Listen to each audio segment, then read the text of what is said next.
तर अशा प्रकारे रामभाऊ आपण भोर पावसातही तपासा करतच असतो. तपाचा खंड होऊन देत नाही.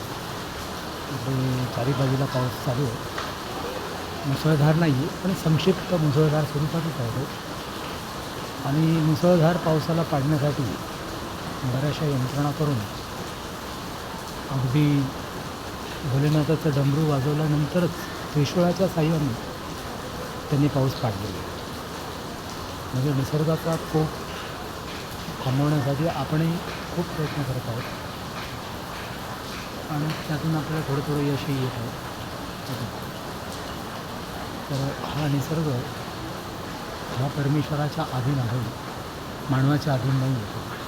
तर मनुष्य प्राणी हा निसर्गाच्या घटकातील एक महत्त्वाचा घटक असल्यामुळे आपल्यावर अजून कोप यंत्रणा, नैसर्गिक आपत्ती आणि अनैसर्गिक गोष्टींचा प्रकोप होत नाही. कारणीभूत तुमच्या आमच्यासारखी साधू संत, महात्मे आणि परमेश्वरी शक्ती. ओके.